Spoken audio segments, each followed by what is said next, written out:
My name is Emily. Welcome to my garden. It's a place where dreams are cultivated. I have a great show planned for you today, all about fairies in tiny little gardens. Come along. I'm at Osborne Nursery in North Attleboro, and I'm speaking with Kim Sesta. I met at the Attleboro Museum. Welcome to Osborne Nursery. It's really nice to have you here. It all started with showing an interest in the Boston Flower Show and doing the miniature gardens. Warren Leach and Debbie Hogan, actually they're the ones that approached me. They said, why don't you do a miniature garden at the show? So I thought I'd give it a try. The rules for the Boston Flower Show are definitely very precise. This typically is framed. You would see as if you were looking through a window. You would not see the sides like this, and you would never see the mechanics like this. They give you a little pamphlet in the very beginning with the measurements. You're given this box, and that's all you're given, just this box. And you can paint it and do whatever you'd like. They do have a theme for this show. Depending on whether or not you want to go along with the theme, you can do that, or you can choose something else. The theme was a burst of color. So I wanted in the very beginning that this was a burst of spring color. So originally these were all spring flowers, but when you look in through this window, this was supposed to be very colorful, and it was supposed to be a typical landscape in New England. The flower show, everything has to represent something that you would typically see. It is an Aurelia, and it's supposed to represent an oak tree. The judges are very precise. Every leaf has to be in scale. Everything has to be in scale. That makes it a lot more difficult. I have to tell you, when I first saw you at the Attleboro show, because as we said, it kind of like overlays into something else, and here you are on Emily's garden. I have a cold frame, and I was like, oh my God, I have at least 2 or 3 places that I can put a miniature garden in my yard. Right. Which is jam-packed with flowers at this point in my life. So what could be better than a miniature garden? It's a matter of collecting things and finding your focal point. So originally the tree was my focal point, and then it just started from there. And because it was winter when we started this, it was a very difficult task trying to find the plants. And to find them in scale was completely a challenge. This is a great tree. I actually got this from Warren Leach. I fell in love with it, and I almost wanted to use this tree, but I had already found my focal point. This is actually a Sephora tree. When Warren let us borrow this tree, I fell in love with it, and when we didn't use it in the display afterwards, I fell so in love with the plant. When it was time to give it back to him, I asked him if I could buy it from him, and he let me purchase it. So this is perhaps for next year's. It's beautiful, and you have a collection of others here. In this industry, our paths always cross over. We all have the same interests or passion. Kim and I have crossed paths before. You're not only a designer, but you also work at Osborne. I do. I work at Osborne Nursery, and I'm here part-time. I do work for a landscaper, also part-time, and I do some things on my own. And you're a housewife and mother. Let's not forget that. and that too, yes. You want to show me a few of the things here that you have to put together? And I'm seeing something here that I have to bring up. A little fairy. Now, what could be better use for a miniature garden than to make it a fairy garden? This is for a larger scale. Obviously, it would never go the 1 to 12 ratio unless you found something. Exactly. This one, I actually used a fairy. It was just a child's toy. Oh, it's lovely. Even right down to the gazing ball. And this is just a rock that I collected. Okay. And I'm on top of this, so I can see. These are just little mini violets. Exactly. Violets. So this one I kept very, very simple. On top I have some lights, so it does light up at night.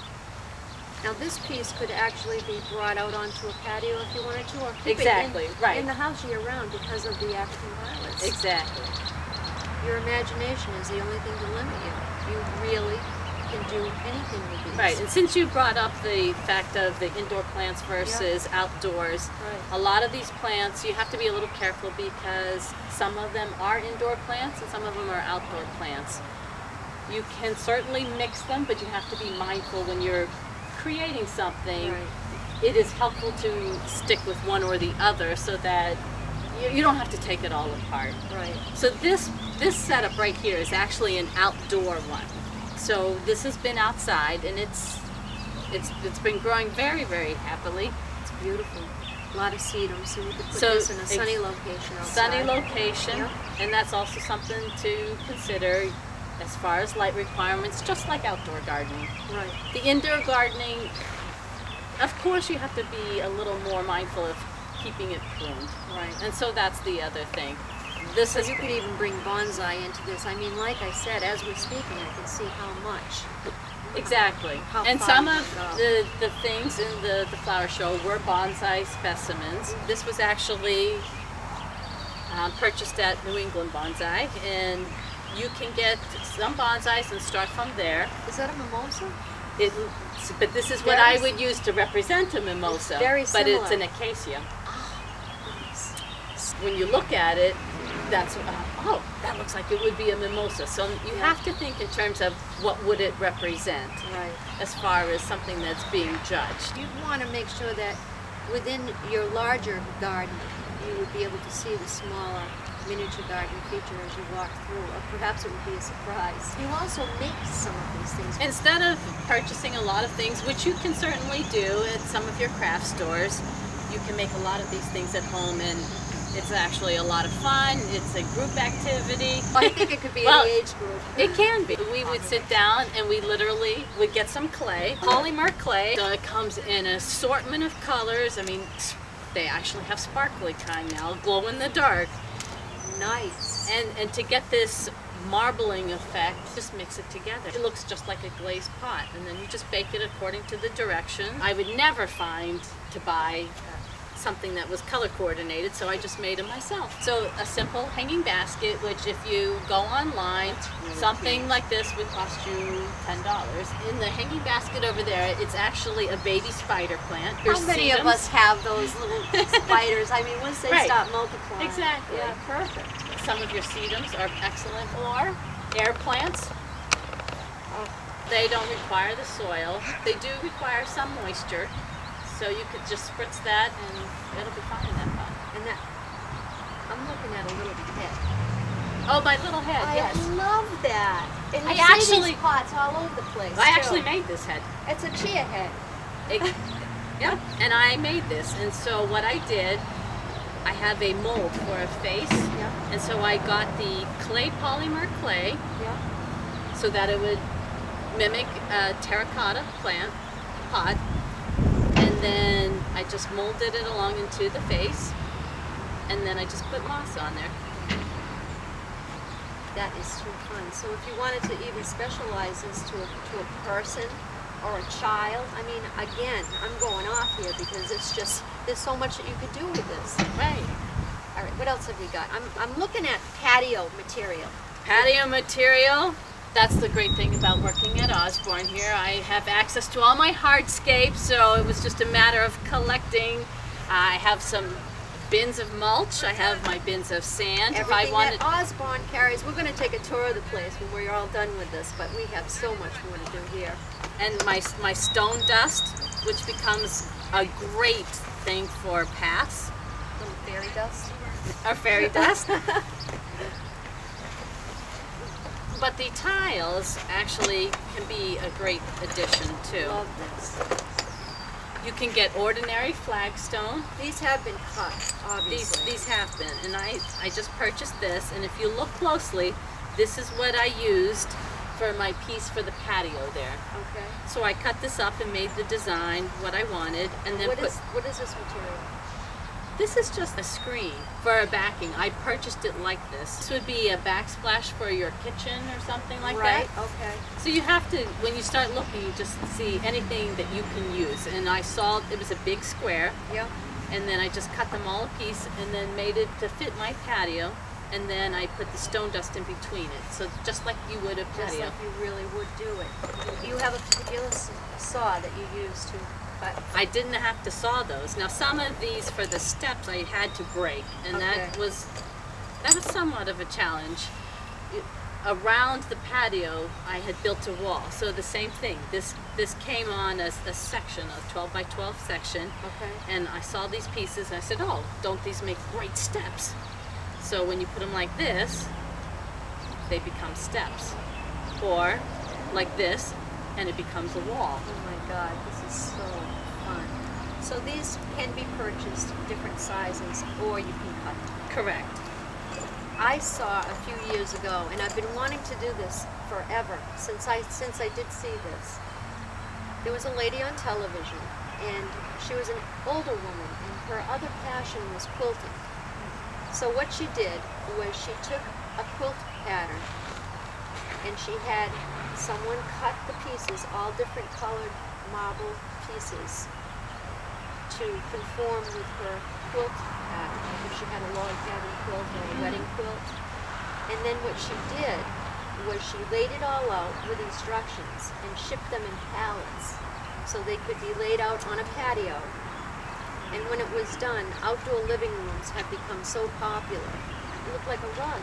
Yeah. It was beautiful. So this immediately came to mind. I may not be able to do a big patio like that, but I bet I could make one of these with your help. It's very, very easy. I just have all my pieces in a bin, and when I need something for a path or for a wall, I've got all my pieces.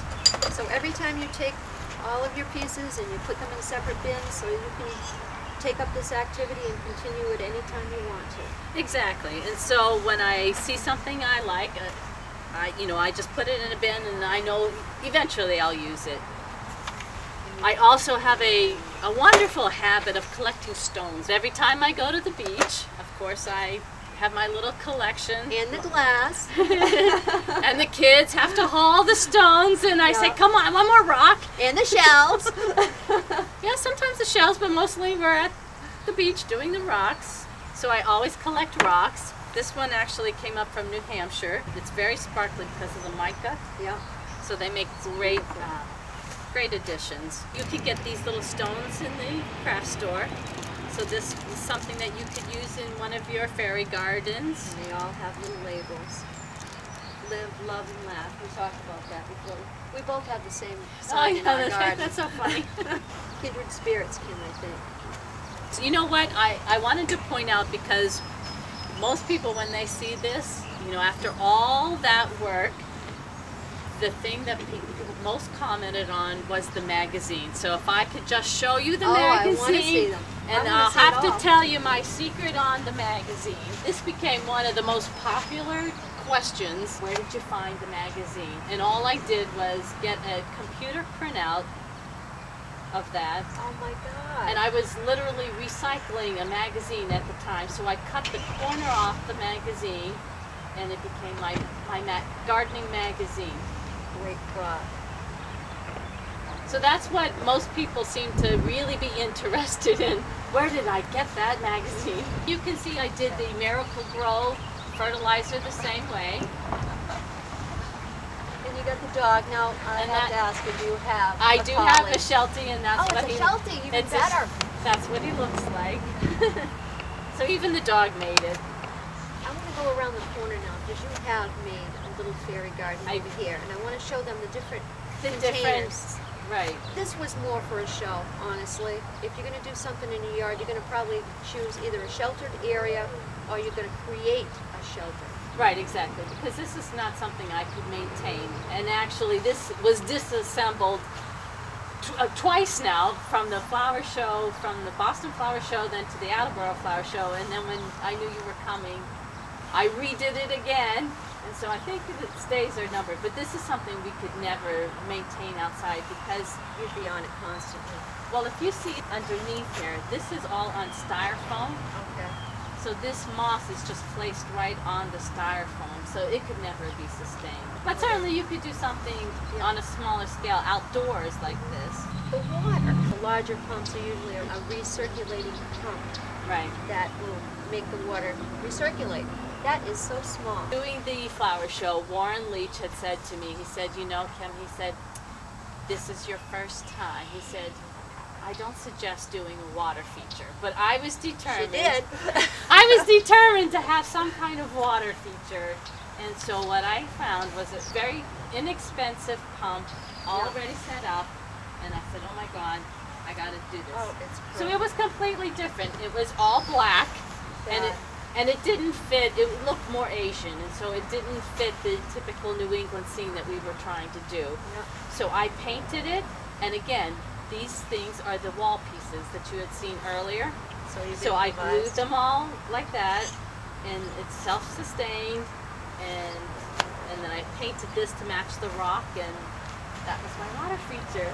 That's fabulous. Most of the things that I do make, they don't cost very much. And if you just look around your yard, you'll find whatever you need. It's just a matter also of using what we had. Right. This piece here was actually part of my daughter's horse barn that she played with when she was little, so it got cut, and you just...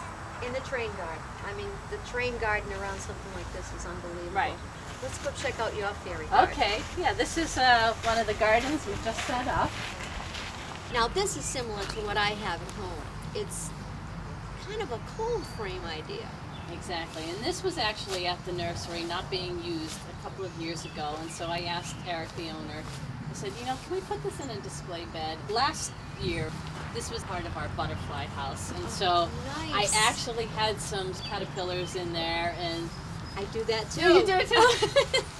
So that was, you know, in the butterfly garden, but things shifted at the nursery, and I'm at this section now, and so I still wanted to have that in the garden. And when I knew you were coming and things were going towards the miniature garden. So much trouble for me. Oh no, she broke these things down, set them up again. Oh my God. This was wonderful. I mean, I had wanted to do a miniature garden here, and so this was great. You know, it's a perfect excuse to finally get it done.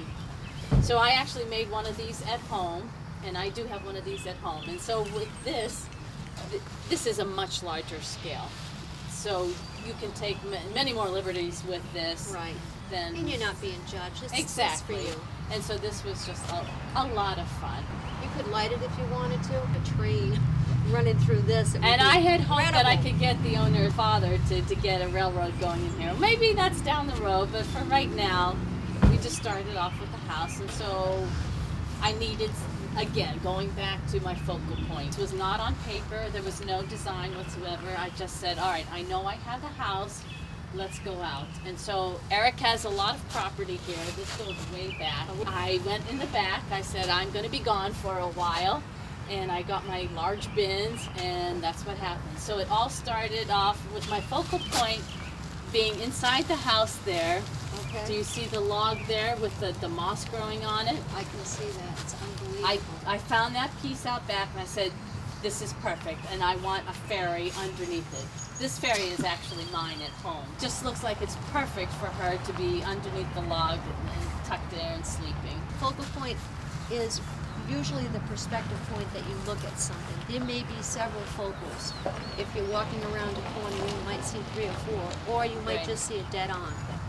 You started with the main focal point within the larger garden. Exactly. And your second focal point, of course, is within the miniature garden. Mm-hmm. And that's that piece of log.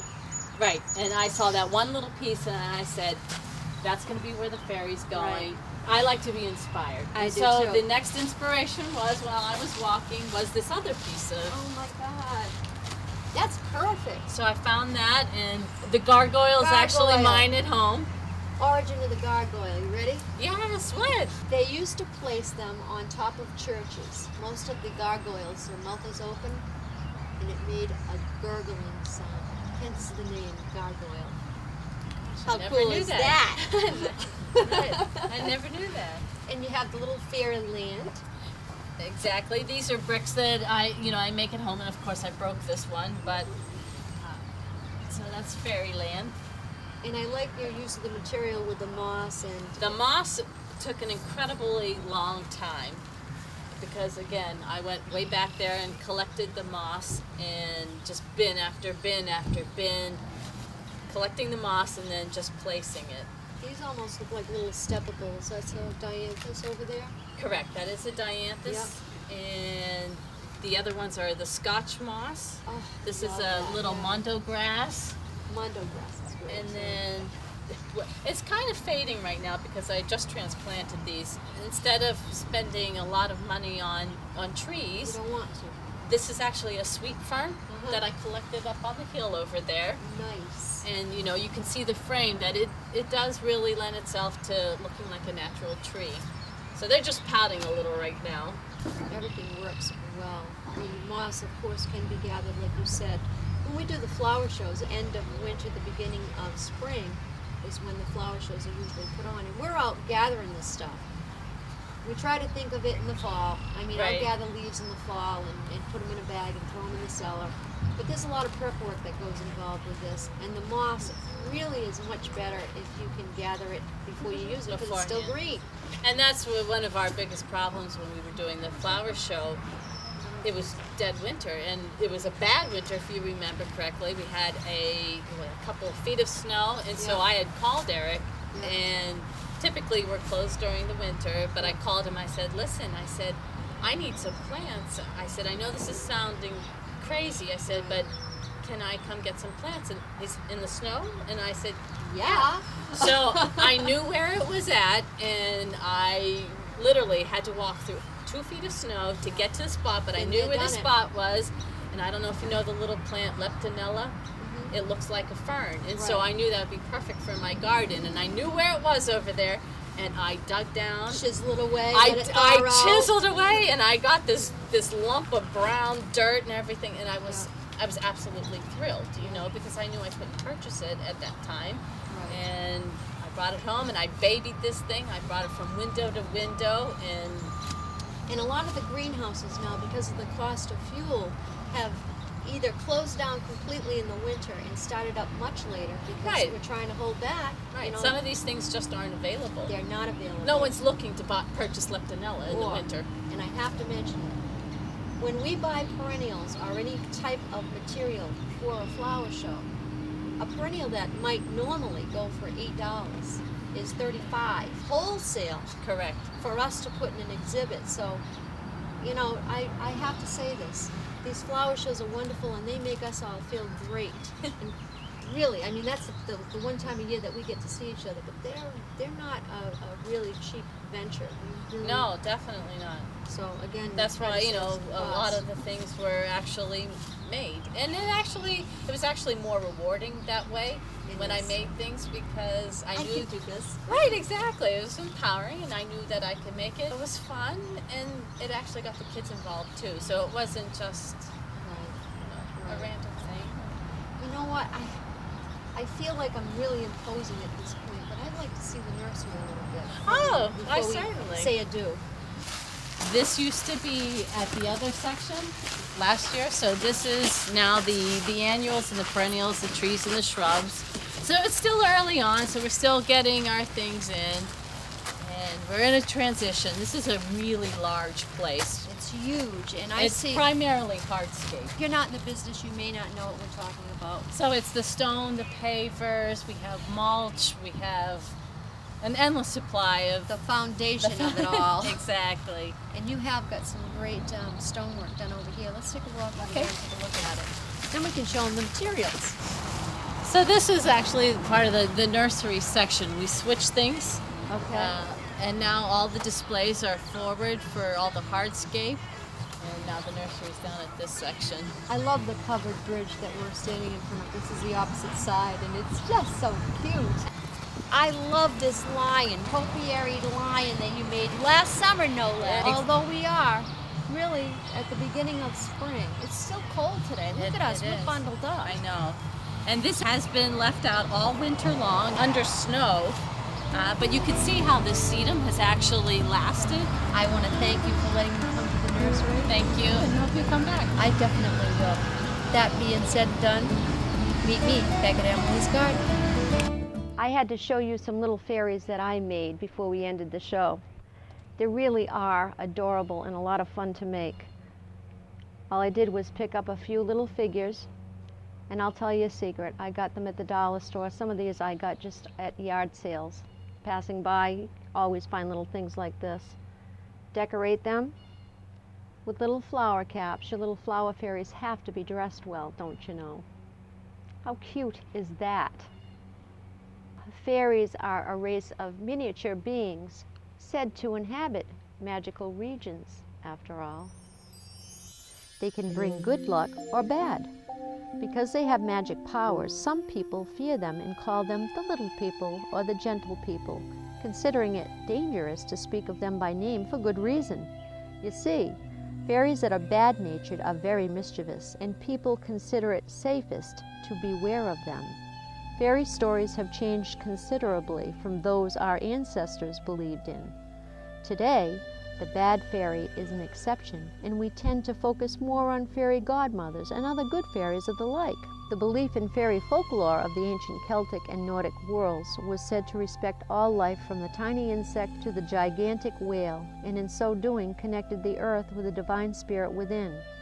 They believed energy and healing are gained from the soil, along with knowledge and wisdom from the trees.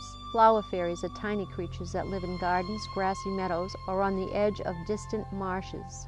Wherever and whenever a seed sprouts, a flower fairy baby is born. Each and every flower fairy is in charge of looking after their flower or plant, keeping it strong and healthy by making sure it has plenty of sunshine and water to drink, sweeping away dead leaves, and polishing flowers and stems. I have some lovely little flowers here. Just make sure you have plenty of glue sticks on hand, I will tell you that.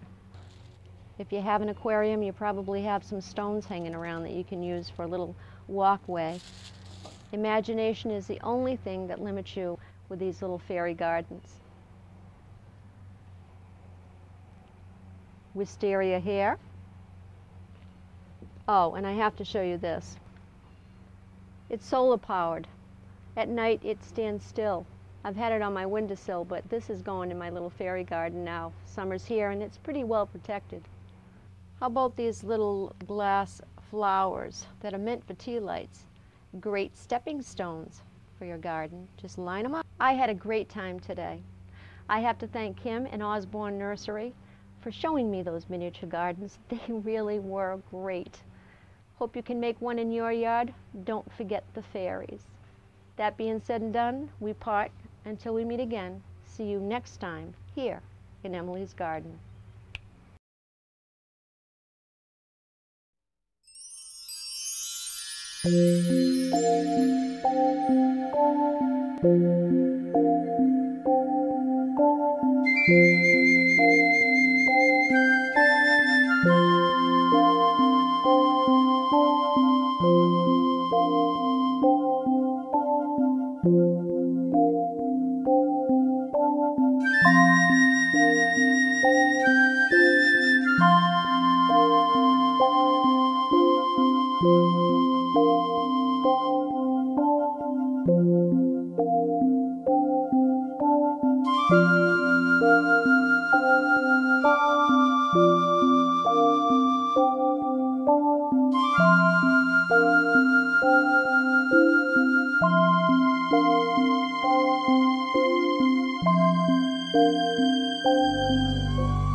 My name is Emily. Welcome to my garden. It's a place where dreams are cultivated.